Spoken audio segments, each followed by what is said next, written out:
L'amour est né, Jésus le Sauveur.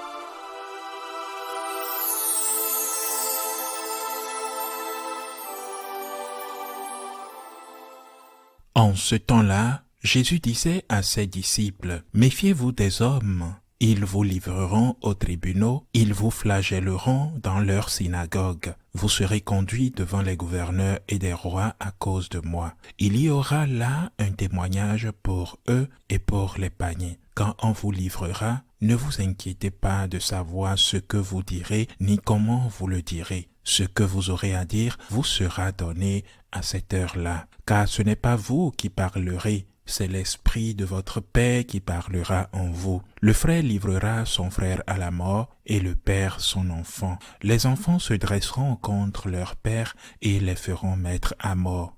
Vous serez détestés de tous à cause de mon nom, mais celui qui aura persévéré jusqu'à la fin, celui-là sera sauvé. »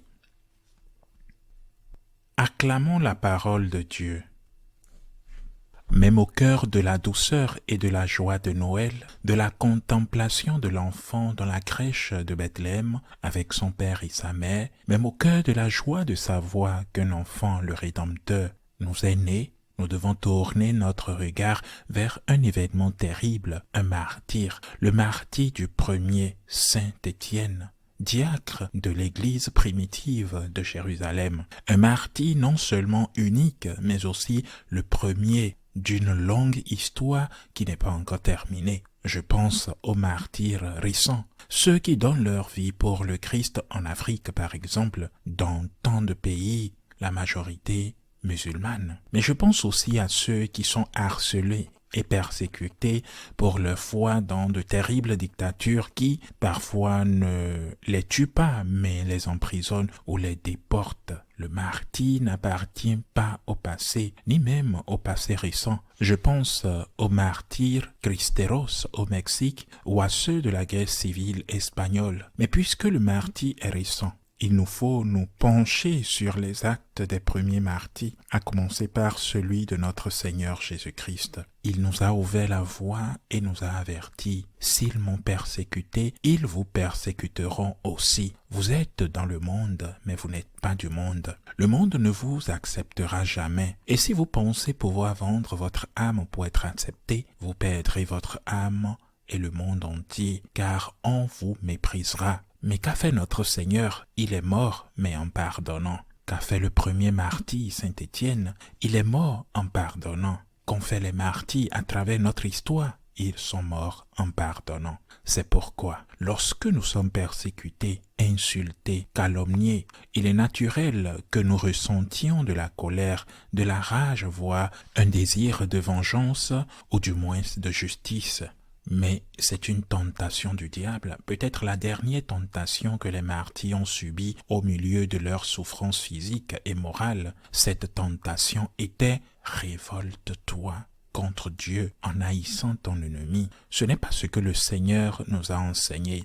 Il est mort en se faisant l'avocat de la défense de ceux qui le tuaient. Et c'est ce que nous devons faire nous aussi. Quand quelqu'un nous fait du mal, prions pour lui, car cette prière, le Seigneur la prendra en compte pour cette personne.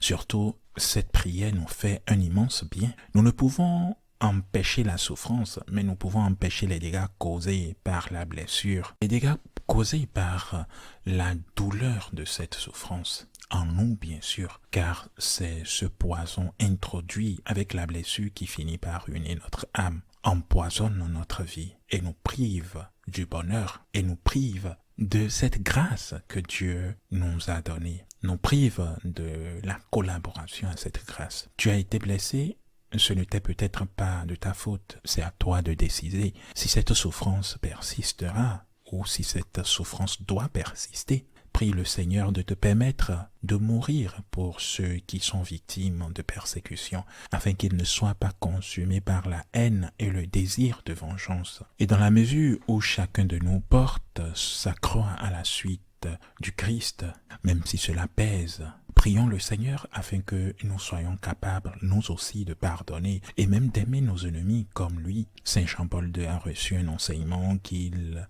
vaut mieux oublier. Il voulait rejoindre la résistance anticommuniste et on lui a dit « Le mal se détruit de lui-même, fais le bien et entre au séminaire ». À quel point cela a-t-il été bénéfique que le pape entre au séminaire puis devienne pontife de l'Église catholique? Le mal se détruit lui-même. Nous affrontons le mal par la force toute puissante du bien que nous faisons. Ainsi soit-il.